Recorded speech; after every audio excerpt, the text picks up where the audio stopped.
Bom dia, amados. Sejam muito bem-vindos a mais um Apegando-se às Escrituras. Hoje, quenturíssima, a temperatura total aqui para a gente ir para o ápice da revelação de Romanos 11, né?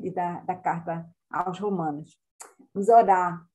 Paizinho, obrigada, Deus. Obrigada pela tua bondade, pela tua presença, pela tua revelação. Nós aqui oramos hoje, Senhor, por iluminação. Que o teu Espírito, Senhor, esteja clareando as ideias, as revelações que foram colocadas na tua palavra para nós. Que você venha, Espírito Santo de Deus, com toda a liberdade, com todo amor, te revelando, te mostrando, mostrando a palavra, ilumina, fala conosco. Nós contamos, Espírito, com a tua ajuda, com o teu ensino para nós, para a tua honra e tua glória somente. Em nome de Jesus nós pedimos. Amém. E agradecemos também. Bem-vindos e bem-vindas a esse Apegando-se de Romanos 11. Ele está maravilhoso. Meu Deus do céu, esse estudo.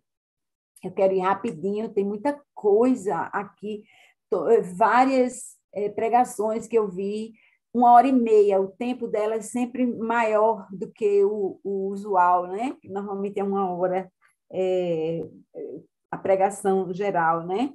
Enfim, antes da gente fazer o capítulo 11, vamos voltar um pouco para a gente ver onde estávamos no capítulo 10, né? Relembrando aqui um pouquinho, nós vimos a respeito da distinção, né, que Paulo fez entre a justiça de Israel e a justiça de Deus, né? A justiça de Israel, o zelo pela lei, e a justiça de Deus, a fé em Cristo Jesus. E essa distinção é muito crucial nesse capítulo, principalmente. Então, aqui não vai ser falado sobre isso, de novo, mas é importante que a gente mantenha isso, por quê? Porque os teólogos até hoje, eles ficam discutindo quem é o Israel do que o capítulo trata, né? Mas quem é o Israel já está tratado nos capítulos anteriores, percebe? Então, não há o que explicar mais aqui, porque há todo um contexto que Paulo ele não vem escrevendo capítulo por capítulo, né? Ao longo das semanas, ele escreveu essa carta por inteiro. Então, é importante que a gente veja isso e que o que a palavra fala é que os sacrifícios de animais, como a gente viu na semana passada, eles apontavam para Cristo, né? Estava tudo amarradinho. E aí a gente viu que crer com o coração justifica, duas coisas você tem que fazer, né? E declarar com a sua boca para a salvação, né? Declarar que Jesus Cristo é o seu Senhor e Salvador. E aí a gente viu que a salvação era para todos. Outra coisa super importante para esse capítulo 11, a definição de todos, porque todos aqui quer dizer os judeus e os gentios, os dois povos, lembra? Isso já vem de vários capítulos atrás, a gente falando que a salvação não é para um grupo selecionado, mas é para todos. E esse todos quer dizer assim, os judeus e os gentios, não há distinção de pessoas aí. Esse é o todos que vai ser tratado aqui. E aí nós vimos mais para frente, né, mais para o final, os versículos 16 a 21, fazendo sucessivas referências ao Antigo Testamento. Nós vimos várias palavras de Isaías, né, várias palavras de Salmos. Então, é muita coisa importante. E eu queria encerrar essa revisão, né, aqui com os 2 últimos versículos do capítulo 10. Capítulo 10, versículos 20 e 21, mas eu não vou ler do texto, eu vou ler de Isaías. Eu vou ler Isaías 65. Isaías 65, 1 e 2. Diz assim a palavra lá em Isaías, que está similar aos versículos 20 e 21. Fiz-me acessível aos que não perguntavam por mim. Fui achado pelos que não me procuravam. Quem são? Os gentios, né? A uma nação que não clamava pelo meu nome, eu disse: eis-me aqui, eis-me aqui. E o versículo 2 de Isaías 65 diz: o tempo todo estendi as mãos a um povo obstinado, que anda por um caminho que não é bom, seguindo as suas inclinações. Quem é esse povo?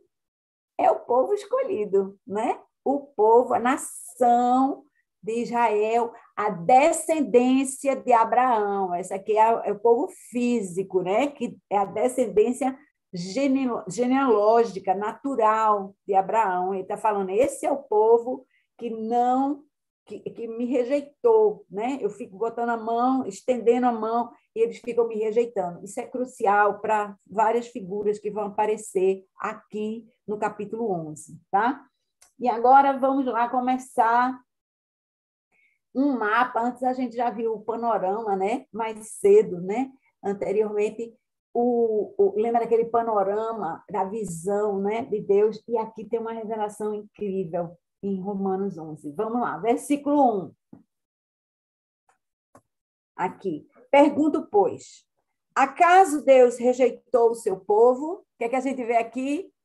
Na abertura do capítulo 11, mais uma demonstração da dialética, né? Da forma de falar de Paulo conversando com o seu leitor. E ele está se colocando no lugar do leitor e vai dizer assim: acaso Deus rejeitou o seu povo?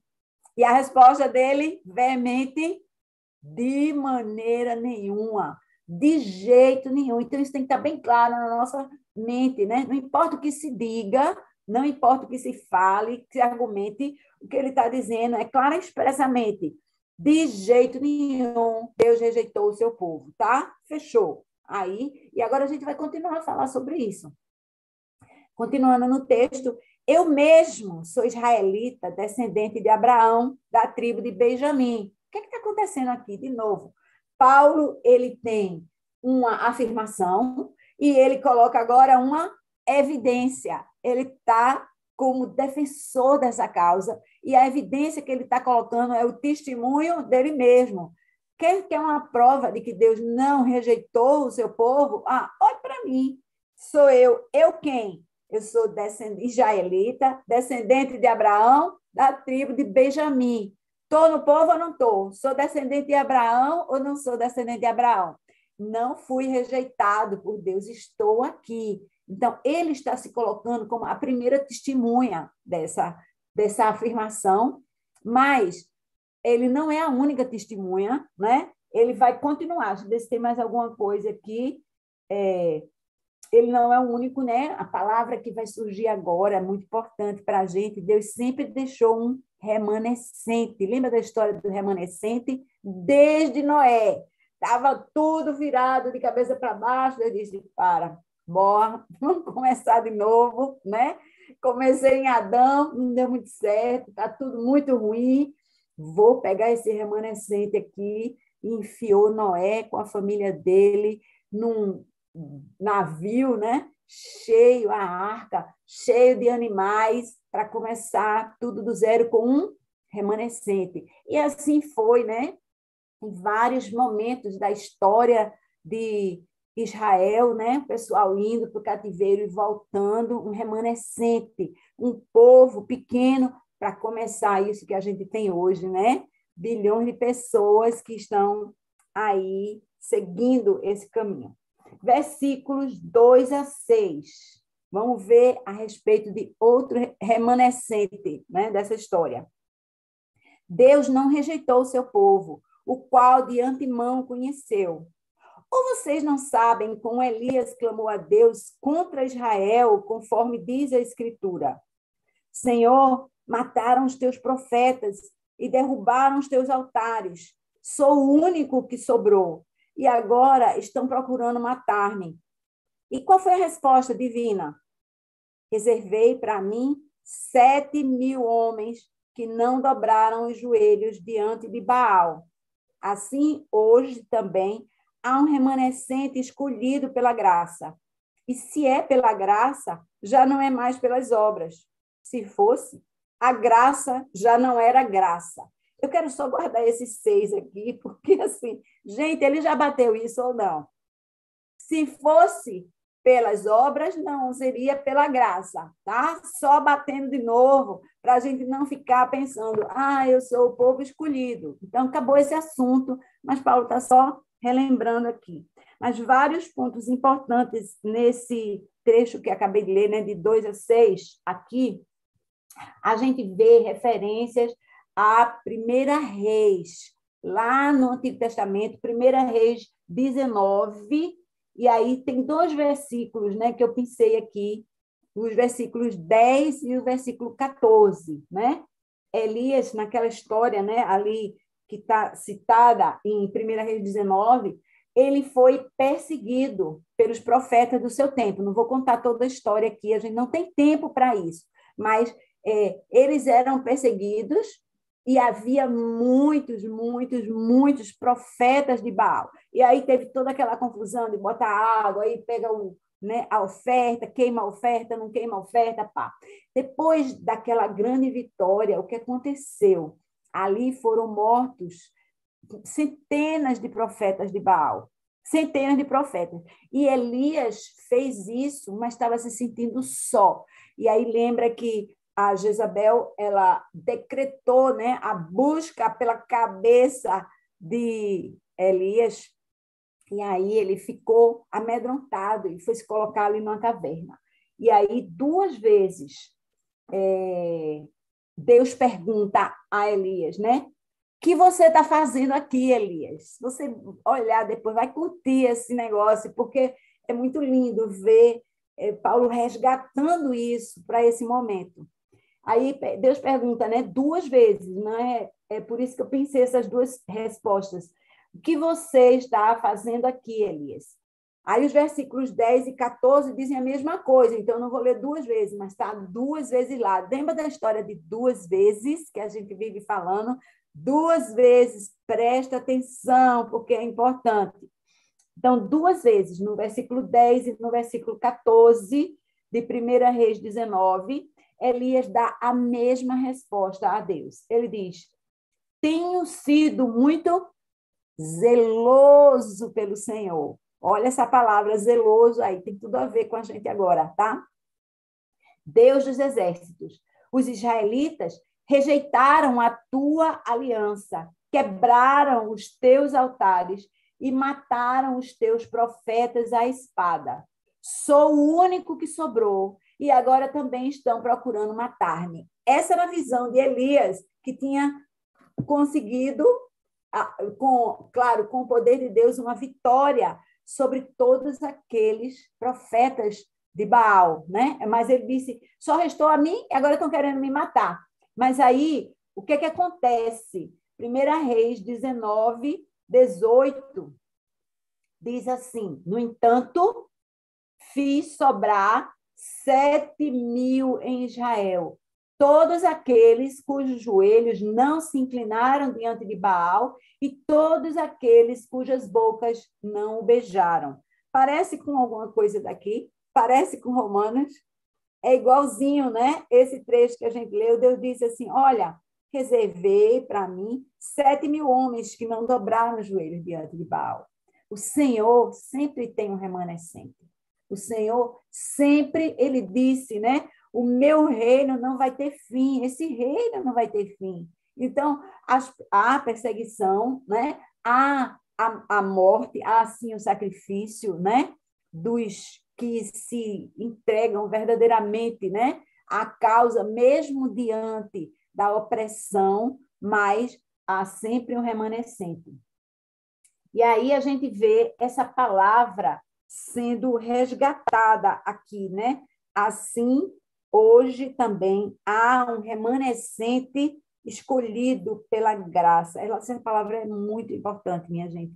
Tem umas palavras que marcam assim, e remanescente é uma delas. E remanescente está associada com a fé. Lembra o Israel que seguia a fé de Abraão, não é? a descendência completa de Abraão ou a descendência completa de Israel, né? Que é Jacó, o seu neto, mas é a descendência de Abraão que tinha a fé de Abraão. E aí, por sua vez, aí a gente vê, né, que está citado isso já em 9:7, Romanos 9:7, a gente já falou sobre isso, né? Apenas um remanescente vai ser salvo. Lembra? A gente já estudou isso 2 semanas atrás. Associa aí com 9:27, tá? E aí, versículos 6 a 10. Vamos ler agora os versículos 6 a 10. E se é pela graça, meu Deus, já não é mais pelas obras. Se fosse, a graça já não seria graça. Quer dizer, então, continua ele, né? Israel não conseguiu aquilo que tanto buscava, mas os eleitos o obtiveram. Os demais foram endurecidos, como está escrito. Deus lhes deu um espírito de atordoamento, olhos para não ver e ouvidos para não ouvir, até o dia de hoje. E Davi diz que a mesa deles se transforme em laço e armadilha, pedra de tropeço e retribuição para eles. Escureçam-se-lhe os seus olhos, para que não consigam ver, e as suas costas fiquem encurvadas para sempre. Isso aqui é um trecho que é bastante discutido também, né, entre os estudiosos aqui, por causa dessa coisa de os demais foram endurecidos, no versículo 7. E a gente vai meditar um pouco sobre esse ponto, porque não é a primeira vez que essa palavra endurecidos aparece. Quando essa palavra endurecidos aparece, pelo menos eu me lembro logo de quê? Daquele episódio de Moisés lá no Egito. Moisés, no Egito, ele falou com Faraó, pediu a Faraó para que o povo de Deus fosse ao deserto para adorar ao Senhor. O que Faraó respondeu? De jeito nenhum. Eles são muito lerdos, eles são escravos, mas ficam aí sem fazer nada e não vão para lá, não vou liberar para eles irem louvar a Deus. E o que ele fez? Ele aumentou a carga de trabalho deles, que já era muito pesada. Já era muito pesada, eles tinham que produzir tijolos, e aí o que acontecia? O material, a matéria-prima era recolhida para eles. Faraó disse, não, agora você não vai dar matéria-prima, coisa nenhuma, eles é que vão recolher a matéria-prima e vão ter que produzir a mesma quantidade de tijolos. Ou seja, isso era um homem de coração duro. Aí o que é que Deus decidiu para ele? Que, olha, você tem um coração duro, eu vou usar o seu coração duro. Eu vou usar o seu coração duro. Agora você vai ficar com esse coração duro mesmo, se garanta na sua dureza, porque eu vou usar esse coração duro seu. E aí Deus fez o quê? Endureceu ainda mais o coração de Faraó. Deus não criou um coração duro em Faraó. Percebam isso, é muito importante. Ele somente deu uma dose dupla a Faraó do que ele já tinha, do que ele tinha escolhido. Assim, se ele quisesse ir para o céu, né? Quer ir para a glória, quer, vem para junto de mim, né? Mas ele não escolheu isso. E aí a referência que eu quero passar para vocês está em Êxodo 5, 1 a 9. Isso que eu acabei de falar para vocês, esse trechinho, né? Essa história de Moisés pedir a Faraó para deixar o povo, etc., está em Êxodo 5, 1 a 9. E aí, agora eu quero passar para a história um pouquinho mais para frente, no versículo 8, que diz como está escrito: Deus lhes deu um espírito de atordoamento, pelo menos é o que tem na minha versão, pode ser esse atordoamento, letargia, pode ser um entorpecimento, né? É uma espécie de morte mental para o entendimento espiritual. Há uma letargia, eles não conseguem alcançar as coisas. E aí, veja, ele fala a seguir uma coisa que a gente já lê em vários lugares: olhos para não ver e ouvidos para não ouvir, até o dia de hoje. E aí tem a referência, né, aqui para Deuteronômio e Isaías. Tem duas referências. Uma é Deuteronômio 29, 4. Deuteronômio 29, 4 diz: mas até hoje o Senhor não lhes deu mente que entenda, olhos que vejam e ouvidos que ouçam. E Isaías 29, 10, a segunda referência, que diz: o Senhor trouxe sobre vocês um sono profundo, a letargia que ele está falando, um sono profundo, fechou os olhos de vocês, profetas, cobriu as cabeças de vocês, videntes. Gente, isso é muito sério. E algumas interpretações que eu vi da palavra, elas colocam isso como sendo real até hoje. E não é até hoje somente os dias da igreja primitiva, né, de Paulo, mas até hoje, 2023, que aquele povo de Deus continua cego para o fato de que Jesus era o Messias prometido, era o Messias que está nas escrituras deles. Eles têm uma Bíblia, e a Bíblia fala de Jesus.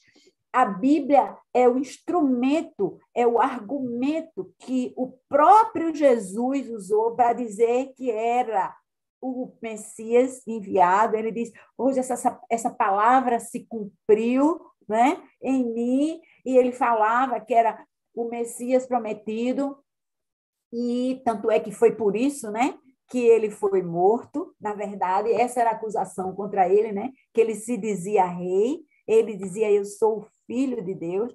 E até hoje, esse povo que conhece essa palavra não enxerga isso, não enxerga isso. Mas tem boa notícia para eles mais para frente, viu? E aí, deixa eu ver se tem mais aqui, a própria, veja o que aconteceu com esse povo, né? A própria noção de segurança daqueles homens. Nós sabemos o que é isso, nós conhecemos a palavra de Deus, nós somos detentores da verdade. Aquilo foi a causa deles se tornarem fracos, né? Deus disse assim: olha, você vai ficar aí nessa letargia por um tempo, e a gente vai ver que há um propósito nisso, né? Agora, a gente vê o uso desse negócio aí, né? Porque Paulo agora está relembrando Êxodo 5, está usando aqui para Romanos, e de Romanos ele está usando para a gente, tá?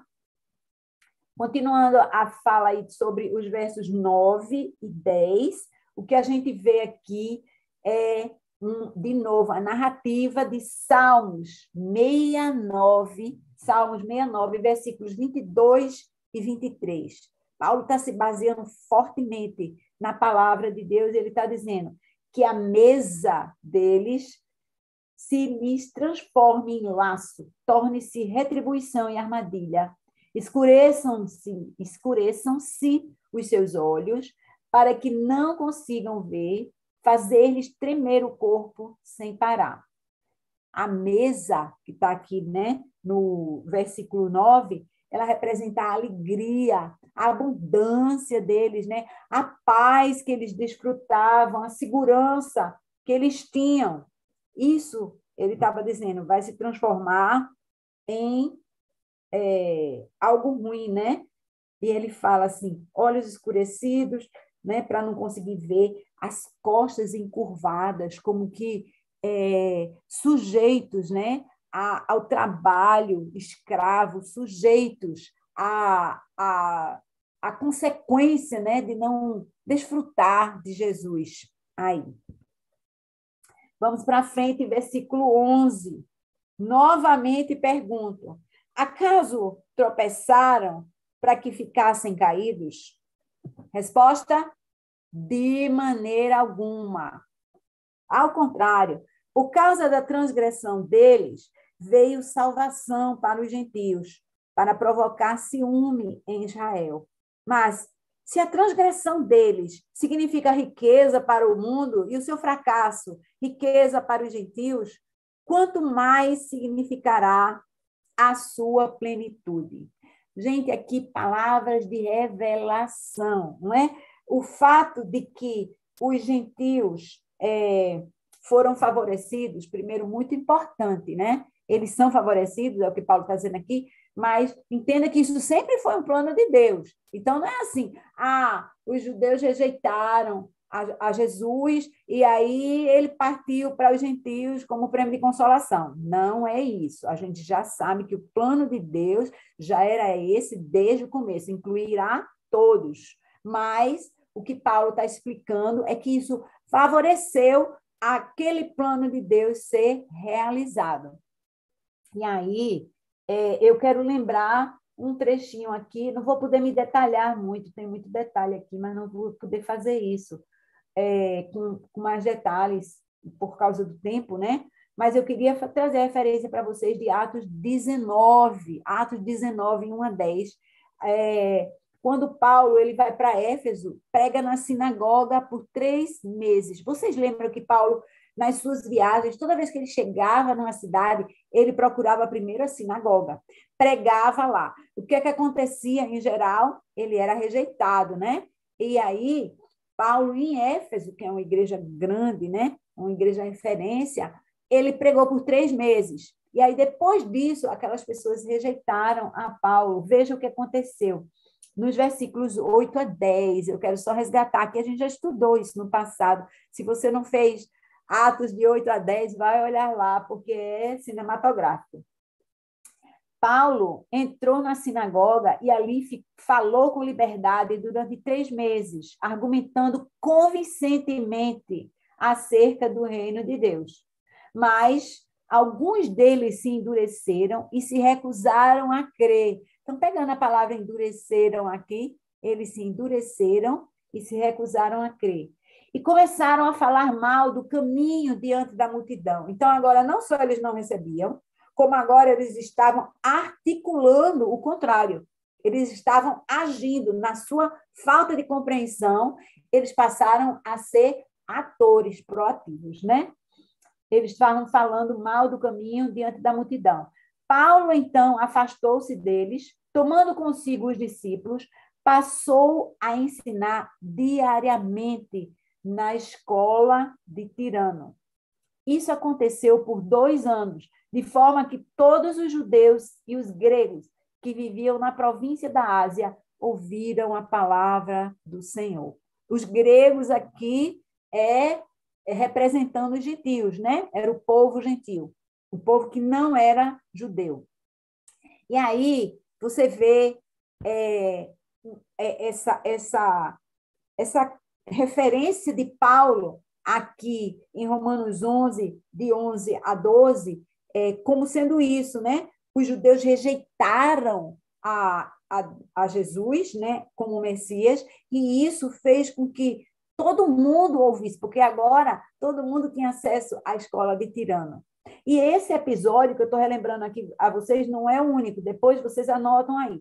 Atos 13, 46, Antioquia da Pisídia, já é outro lugar, né? A cidade de Antioquia da Pisídia, que não é Antioquia da Síria, é outra.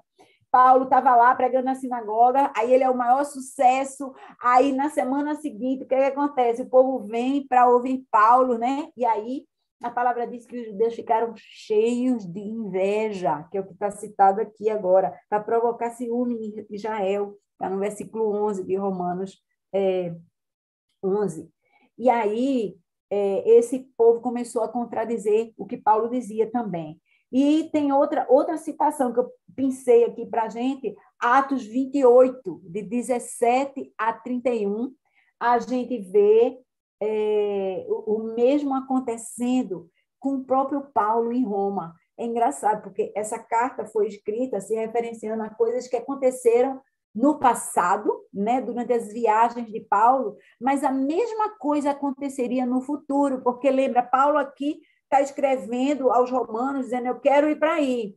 Mas, quando a gente chega em Atos 28, a gente já está lá na frente, esse filme já passou, Paulo já escreveu essa carta, né? Só que aí ele foi para Jerusalém e aconteceu toda aquela trama que a gente viu lá, e Paulo acaba indo, sim, para Roma, só que ele vai para Roma como prisioneiro, para se apresentar ao imperador. Então, isso também, ali, Paulo fica pregando na sua casa, lembra? Ele pregava a partir da sua casa. Então, é muito interessante, né, perceber como a dinâmica, né, de todas essas coisas.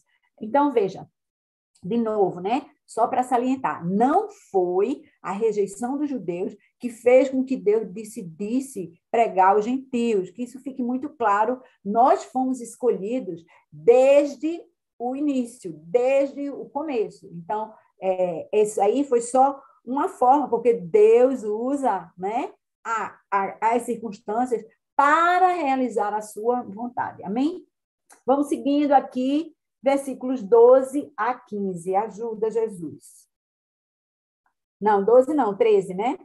13. Estou falando a vocês, gentios. Agora veja, Paulo vai se referir, está escrevendo à igreja de Roma, que deve ser gerenciada aí pelos que conheciam, né? Mas ele agora os que conheciam quer dizer os originalmente judeus, mas ele agora diz: estou falando com vocês, gentios. Visto que sou apóstolo segundo os gentios, exalto o meu ministério, na esperança de que, de alguma forma, possa provocar ciúmes em meu próprio povo e salvar alguns deles. Pois, se a rejeição deles é a reconciliação do mundo, o que será a sua aceitação, senão a vida entre os mortos? Se é santa a parte da massa, eu nem sei, passei, né? Deixa para aqui no 15. E aí é muito importante que a gente entenda que a rejeição dos judeus não vai aniquilar a oferta de Jesus a ele. Isso vai ficar muito claro na continuidade de Romanos 11. Vai ficar muito claro isso, né? E há uma expectativa aqui da plenitude de Israel. Essa palavra está usada no versículo 12. Se você olhar aí no versículo 12, pelo menos o meu, não sei se aí na sua tradução tem alguma palavra similar, né? Mas ele fala quanto mais significará a sua plenitude, a plenitude de Israel, que é outra coisa super discutida entre os estudiosos, né? Mas Paulo está falando aqui com os gentios e dizendo assim, que se até a não conversão dos judeus foi uma coisa boa, imagina a conversão dos judeus. Então, nós temos que orar pela conversão dos judeus, tá? Lembra que tem muita gente hoje em dia querendo trazer o judaísmo, né? Ou pelo menos algum simbolismo disso para dentro da tenda, vamos dizer assim, né? Do Senhor hoje, né? O candelabro, né? Trazer datas, Yom Kippur, mas não é por aí, né? A gente tem que orar para que eles, os judeus, aceitem Jesus, não é a gente aceitar o judaísmo, né? Do outro lado, né? Que venha. E aí, nós vamos ver um trecho que eu acho magnífico. Paulo, agora, nesse trecho que a gente vai ler, de 16 a 20, ele vai fazer uma metáfora de uma árvore, do mesmo jeito que tem lá em João 15, lembra a videira e os ramos, se liga nesse negócio, porque é uma coisa muito linda. Vamos ler o trecho de 16 a 20. Se é santa a parte da massa que é oferecida como primeiros frutos, tem a ver esses primeiros frutos com a cultura lá judaica, né? Toda a massa também o é. Ou seja, se aquele primeiro fruto, lembra que a gente traz a oferta, né, para o Senhor, se aquilo é oferecido a Deus, esses primeiros frutos, isso é santo, imagine os 90% que ficou, se você pensar no dízimo, né, como os primeiros frutos. Se a raiz é santa, os ramos, né, também o serão. Se alguns ramos foram cortados e você, sendo oliveira brava, foi enxertado entre outros e agora participa da seiva que vem da raiz da oliveira cultivada, não se glorie contra esses ramos, os ramos que foram cortados, né? Se o fizer, gentio, saiba que não é você quem sustenta a raiz, mas a raiz a você. Então você dirá: os ramos foram cortados para que eu fosse enxertado. Está certo, Eles, porém, foram cortados devido à incredulidade, e você permanece pela fé. Não se orgulhe, mas tema. E aí eu vou ler o restinho, porque está aqui no parágrafo. Pois, se Deus não poupou os ramos naturais, também não poupará você. Ele está falando com quem? Comigo e com você. Olha, a gente hoje tem um entendimento de Jesus, o Messias prometido aos judeus. Nós temos esse entendimento, eles não têm, porque estão com o espírito de, como é que é? Atordoamento, de letargia, de entorpecimento. Mas nós temos esse entendimento, mas a gente não deve se vangloriar disso. A gente precisa entender, né, que é tudo graça, é tudo favor de Deus. E agora, pegou a mensagem, pega essa mensagem, né? E aí, veja, aquele povo era super privilegiado, mas nós também somos. Aí, o fato é que eles eram super orgulhosos, né, daquilo, porque eles eram um povo diferente, e nós não nos orgulhamos tanto assim, porque a gente não vive esse papel o tempo todo. A gente é crente dentro da igreja, né? Mas muitas vezes a gente é secreto do lado de fora, quando a gente devia assumir isso, não com orgulho, como está dizendo a palavra, né? Mas com seriedade, né? Com muita profundidade e verdade. Mas uma coisa que eu queria pegar aqui é essa figura que Paulo está usando, porque é muito importante. Então, primeiro ele fala, se alguns ramos foram cortados, esses ramos cortados naturalmente são os judeus que não aceitaram Jesus como Messias, esses são os cortados. E você, sendo oliveira brava, porque é uma oliveira que não foi cultivada, né? Eram os gentios, somos nós, né? Está falando vocês, os gentios. Então, nós somos a oliveira brava. E aí, a gente foi enxertado, né? Naquela oliveira original. Quem é essa oliveira original? Aí, muita controvérsia. O importante é que a gente entenda a ideia, né? Tem gente que fala dessa oliveira cultivada como o povo de Israel, tem gente que fala dessa oliveira cultivada como Jesus, né? Agora você está em Cristo. O importante não é o rótulo, mas é a ideia de que nós fomos convidados a fazer parte da família de Cristo, né? Esse é o enxertado. Aí ele usou uma figura da agricultura, que hoje é muito comum a gente saber, né? Que tem muita explicação. Eu fico olhando o relógio aqui, talvez a gente se estenda um pouquinho, mas eu preciso explicar isso. Há uma diferença natural, na natureza, entre a oliveira cultivada e a oliveira que é brava, né? A oliveira que nasceu espontaneamente. Por quê? Porque a oliveira cultivada, ela dá muitos frutos, mas a oliveira brava, ela é resistente. Então, na natureza, o que acontece é que muitas vezes você pega a cultivada e enxerta ela na brava, porque ela é forte e ela vai trazer muito suco da terra para que essa oliveira cultivada dê mais fruto do que se ela tivesse no ramo original. Aí, essa analogia de Paulo agora é contrária, é o contrário da natureza, porque agora a oliveira brava, que somos nós, a gente é enxertado na oliveira cultivada, que é Cristo, que é Israel, que é a fé no Senhor Deus Todo-Poderoso. Percebe? Então, do mesmo jeito, né, que as coisas de Deus são ao contrário, do contrário da natureza, né? Agora é a oliveira brava, que somos nós, enxertados na oliveira cultivada. Mas ele chama a atenção de que a raiz é que sustenta os galhos, né? Sustenta o enxerto, e não a gente, a raiz. Quem é a raiz? É Deus, né? A raiz que traz a seiva, aquela seiva que a gente precisa para viver, tá? Então, assim, e aí essa coisa do versículo 19, né? Onde você dirá, os ramos são cortados para que eu fosse enxertado, ele diz assim, tá certo, os ramos foram cortados para você ser enxertado, que é coisa natural, mas para de pensar que isso é pelo seu valor, para de pensar que isso é motivo de orgulho para você, mas entenda realmente que você ficou aí pela fé. Então, os galhos foram cortados, isso é essencial, devido à incredulidade, e você permanece enxertado pela fé. Isso é crucial para nós aqui entendermos, né?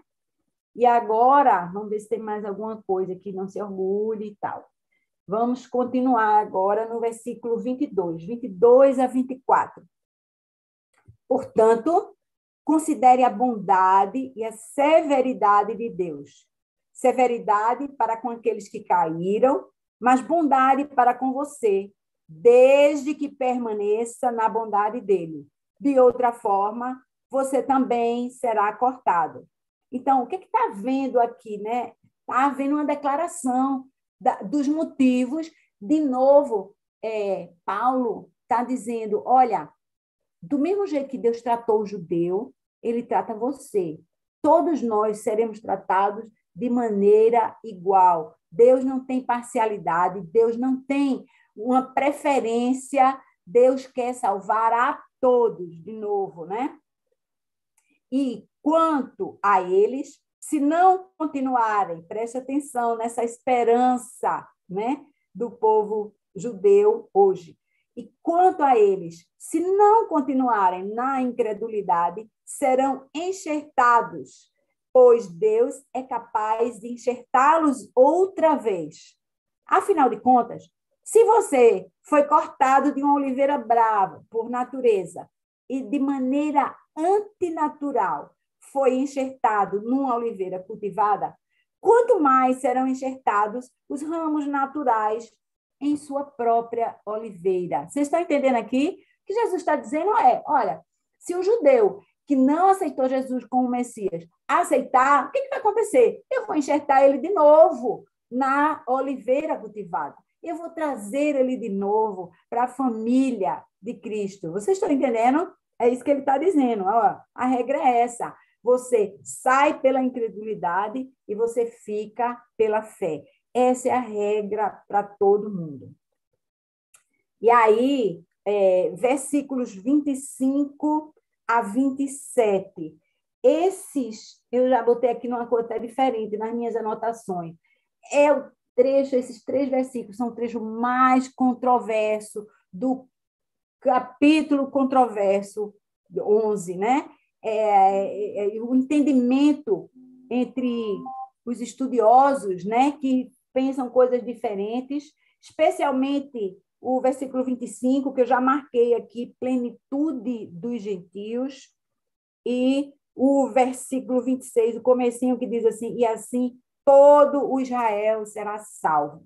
O que eu vou passar aqui para vocês, minha gente, eu quero ressaltar isso agora, é um entendimento que eu ouvi ou li, né, de algumas interpretações, de alguns comentaristas, que eu acho pessoalmente razoável, né? Aqui a gente não vai fazer um debate teológico, mas eu verdadeiramente entendo isso como uma visão, né? Um entendimento que é muito coerente com o entendimento da palavra. Isso fez meu coração vibrar, né? Então, o que eu estou dizendo aqui pode ser que o entendimento seja outro, e se você se interessar, você pode estudar mais sobre isso. O que eu quero dizer por exemplo, na sua fala sobre isso, especificamente, o pastor Hernandes Dias Lopes diz assim, olha, o que é plenitude dos gentios? Eu não entendo, eu vou me calar aqui, eu vou dizer, eu não sei, porque eu prefiro deixar, né,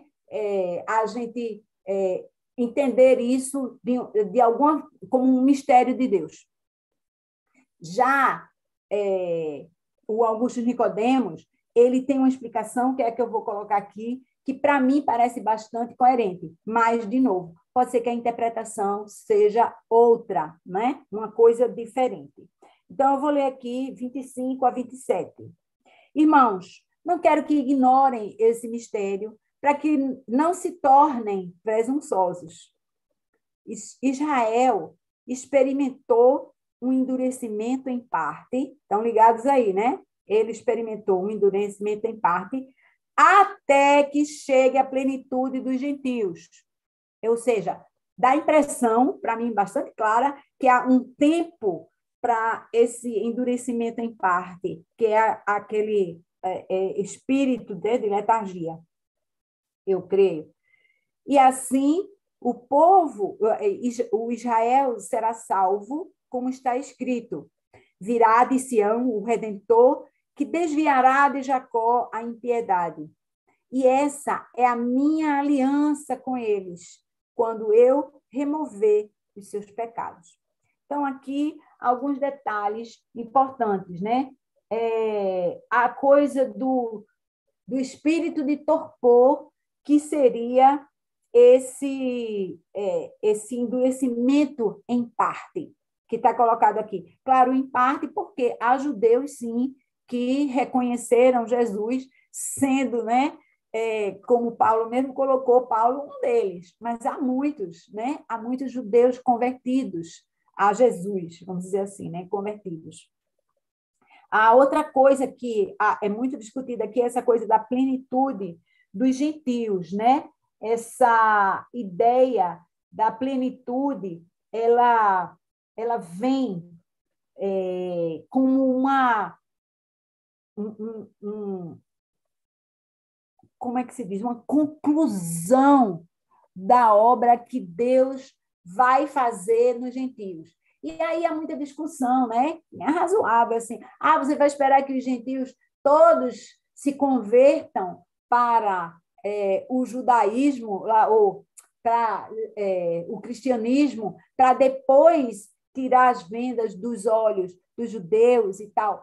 Não é isso, minha gente, não é isso. Essa plenitude significa que Deus vai alcançar alguma coisa. Quando Deus fala em plenitude, é chegar a um momento de culminação, uma coisa que vai se realizar entre os gentios. Mas isso não é atrelado. Lembra que o Kairos de Deus é diferente do Cronos da gente. Então, você não pode misturar uma coisa com a outra, porque senão não bate, percebe? O nosso Cronos, isso, depois aquilo, não é o tempo de Deus. Então, é muito importante que a gente entenda, né, que aqui sim há um mistério de quando e como, mas a mensagem é que, olha, há esperança para aquele judeu que não recebeu Jesus, mas essa venda, né, essa letargia vai ser tirada dos olhos dele em bom tempo, vamos dizer assim, e isso não necessariamente tem a ver com o cronos da nossa plenitude, né, a plenitude dos gentios, tá? Então, eu entendo isso assim, e aí há vários versículos aqui que a gente poderia citar, né? Para o 26, tem o versículo de Isaías 59, 20 e 21. Isaías 59, 20 e 21 dizem assim: o Redentor virá a Sião, aos que em Jacó arrependem-se dos seus pecados, declara o Senhor. Quanto a mim, esta é a minha aliança com eles, diz o Senhor. O meu espírito que está em vocês e as minhas palavras que pus em sua boca não se afastarão dela, nem da boca dos seus filhos e dos descendentes deles, desde agora e para sempre, diz o Senhor. Então, isso é uma promessa de Deus, é um compromisso, uma aliança com aquelas pessoas. Tem outro versículo, um par de versículos que são a minha primeira promessa do Senhor, né? Eu não vou ler aqui, está lá em Jeremias 31, os versículos 33 e 34, onde o Senhor fala aquela coisa de pôr a minha lei no íntimo de vocês, vou escrever no coração de vocês, eu vou passar por isso aqui. Leiam lá, versículos 33 e 34 de Jeremias 31. Isso está associado com o versículo 27. E aí, para fechar aqui a parte antes da oração, né, de Paulo, versículos 28 a 32. Quanto ao evangelho, eles são inimigos por causa de vocês, mas quanto à eleição, são amados por causa dos patriarcas, pois os dons e o chamado de Deus são irrevogáveis. A gente, de novo, associa isso muito aos dons espirituais, mas entendam, Paulo está falando nada de dons espirituais aqui, nesse momento. Ele está falando daquilo que Deus deu, daquilo que ele entregou, daquilo que ele resolveu oferecer às pessoas. Ele resolveu oferecer salvação. A salvação é um dom, e aquele dom que Deus dá é irrevogável. Assim como vocês, que antes eram desobedientes a Deus, mas agora receberam misericórdia, graças à desobediência deles, que ele está falando de novo, né, de gentios e judeus. Assim também, agora eles se tornaram desobedientes, a fim de que também recebam agora misericórdia, graças à misericórdia de Deus para com eles. Pois Deus sujeitou todos, à desobediência, para exercer misericórdia para com todos de novo. Todos de novo. Então, Deus está dizendo assim, ele está num contexto, esse todos é assim, é judeu e é gentil, está tudo no mesmo balaio. Sabe aquela história? Todos pecaram e carecem, estão alienados, né? Estão afastados da glória de Deus. A gente precisa, o judeu e o gentil precisa disso, mas Deus, ele mostra misericórdia para com todos. E esse negócio aqui, ele se encerra, né?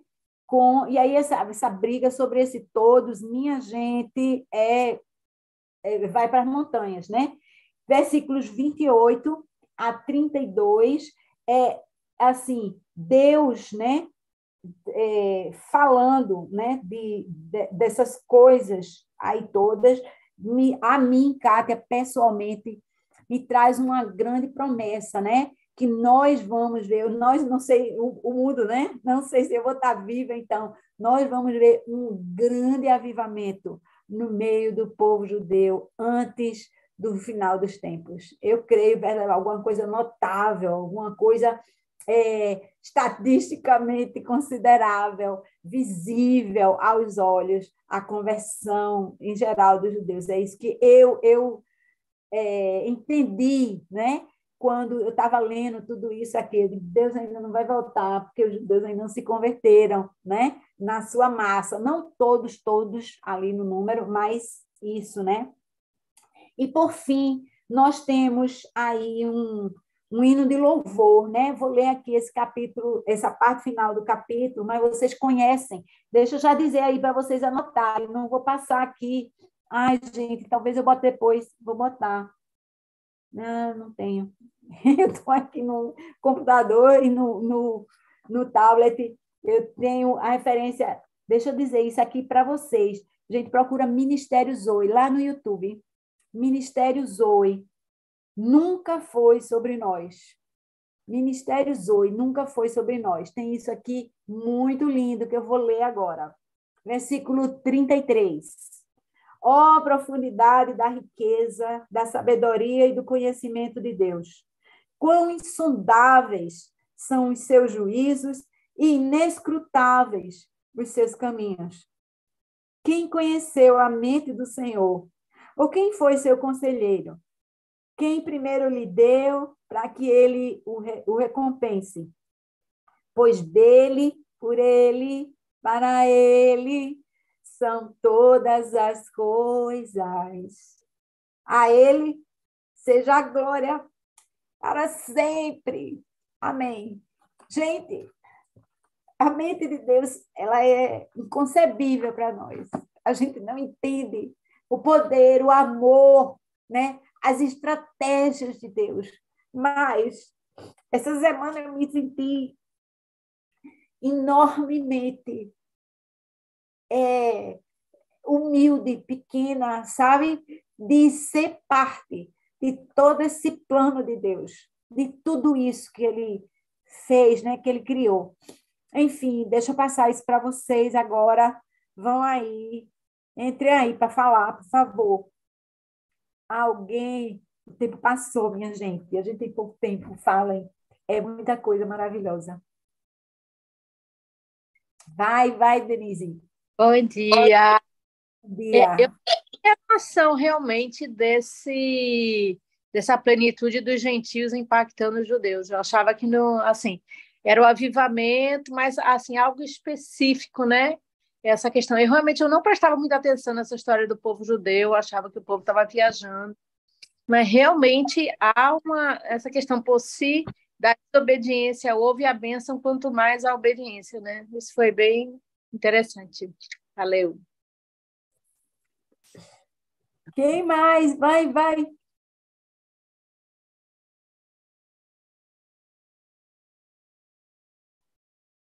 Alguém, alguém. Assim, Kátia, eu vou falar rapidinho aqui. Larissa está levantando a mão ali. Não, vai, Aninha, fala, depois eu falo. Não, rapidinho, eu vou tentar ser rápida aqui, porque, meu Deus, 3 coisinhas rápidas. Eu amei esse negócio das oliveiras brabas e das Isso que eu ia dizer. Isso que eu ia dizer, Aninha.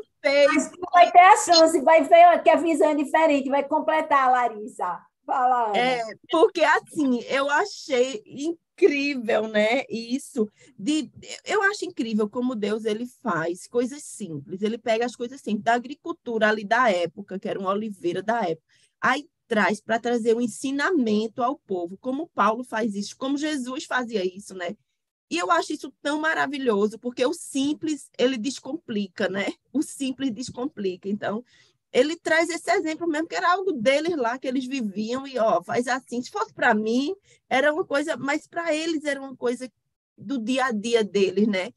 Então, isso, eu fiquei impressionada com isso, assim, essa questão da gente ser, na nossa natureza, pecadora, a oliveira braba, mas ser enxertada em Jesus, nessa oliveira cultivada pelo Senhor, esse prazer que a gente tem, uma coisa. Outra coisa foi a questão dos dons, quando você falou, né? Que eu também associava somente aos dons espirituais, né? O dom de Deus é irrevogável. Mas quando você vai costurando tudo, você diz, meu Deus, não é só dons, é tudo.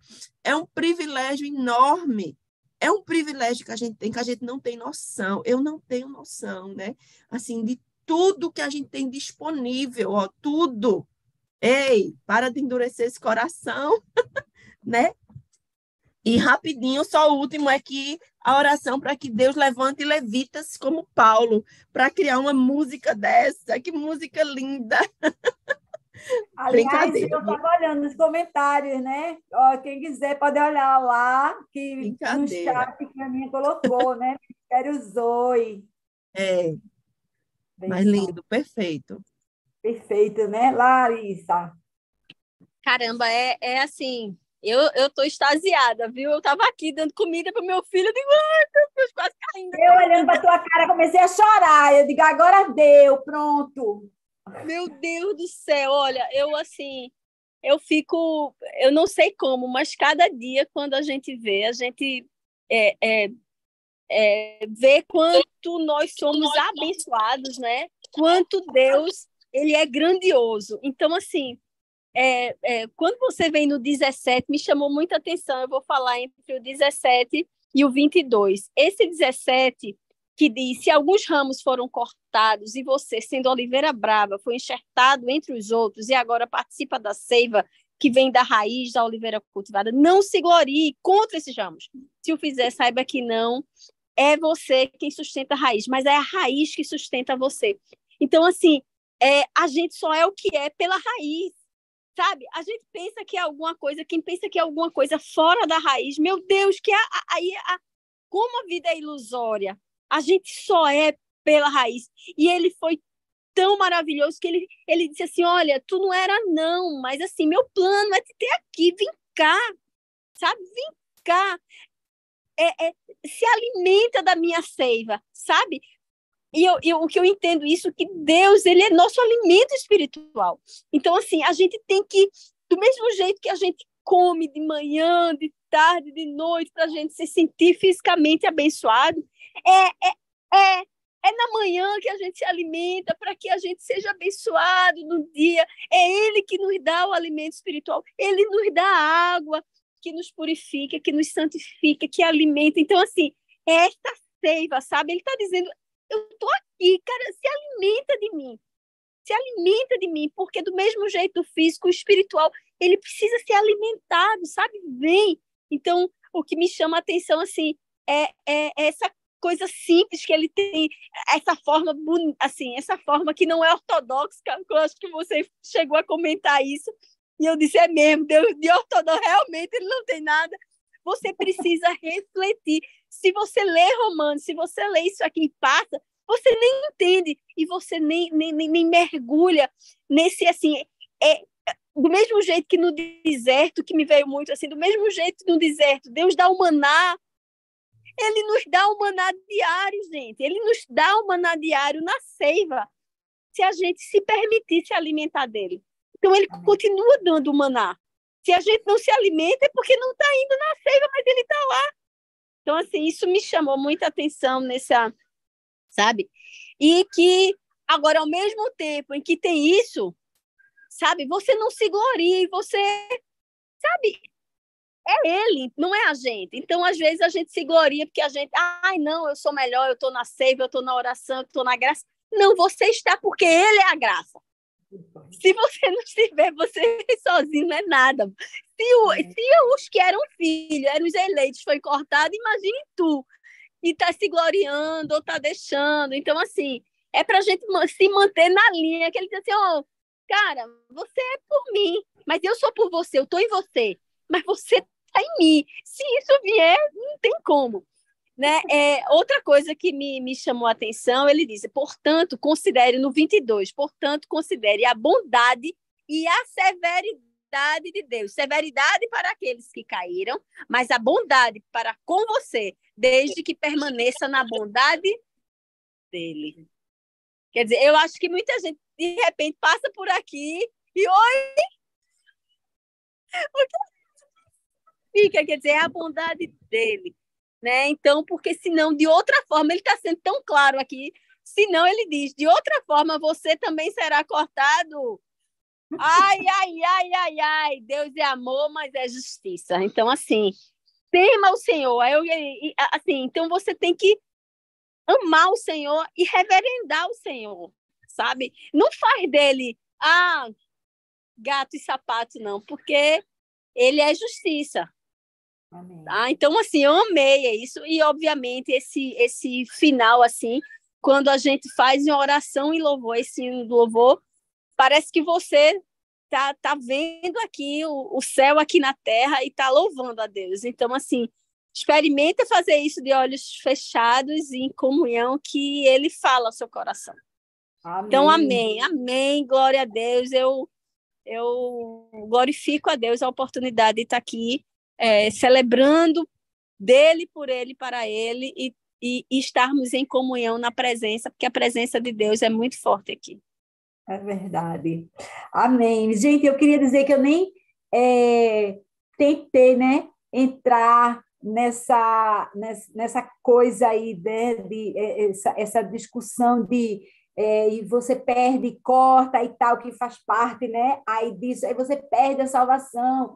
Aí, se você perde é porque você achava que tinha, mas não tinha. Porque Deus diz assim, olha, meu acordo com você é esse. Mas ele tem a palavra de permaneça junto comigo. Porque quando você vem para ele de verdade, você está ali entrelaçado com ele. Você está, né, enxertado na oliveira. E a oliveira é uma coisa que dá muitos frutos. Também não vou entrar por aí. Tem muita coisa, mas muita coisa aí. Eu até fiquei pensando, será que eu vou deixar 2 dias para isso aí? Mas eu não quis empurrar isso, pegar metade aqui, metade ao vivo, porque aí quem não viu, né, não acompanha.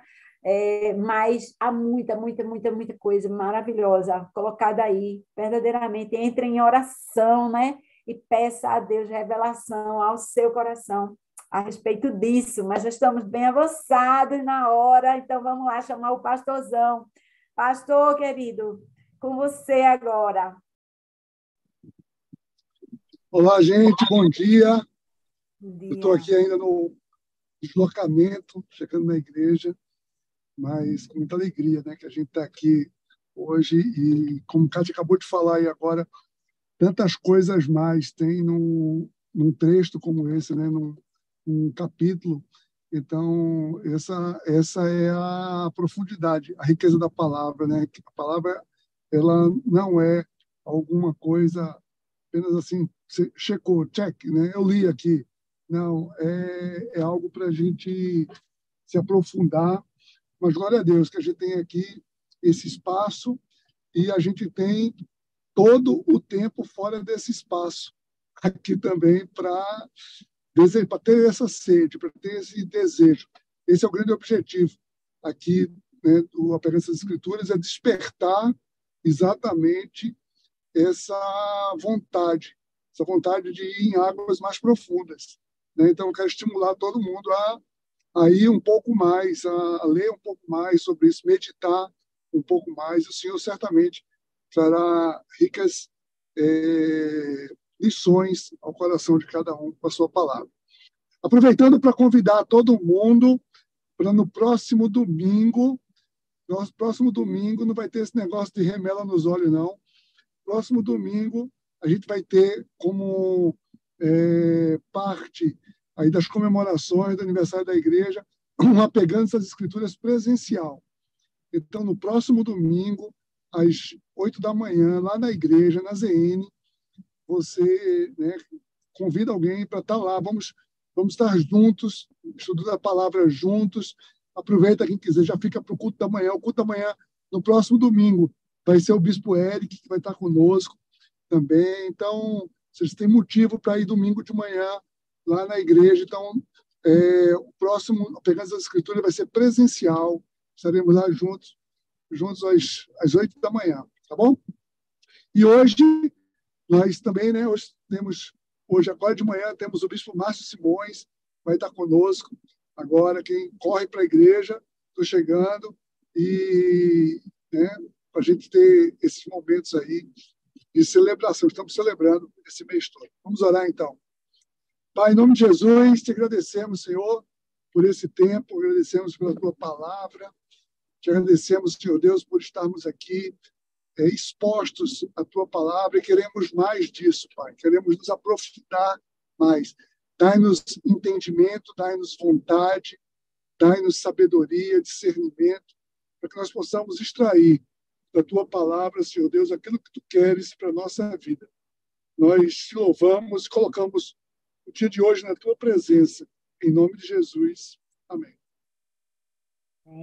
Amém. Amém, gente. Um ótimo domingo aí a todos e todas. Deus abençoe. Nos vemos aí nas celebrações, hein? Beleza, obrigada, pastor. Pastor. Bom dia, povo. Bom dia, Deus abençoe. Até domingo ao vivo. Vai ser maravilhoso.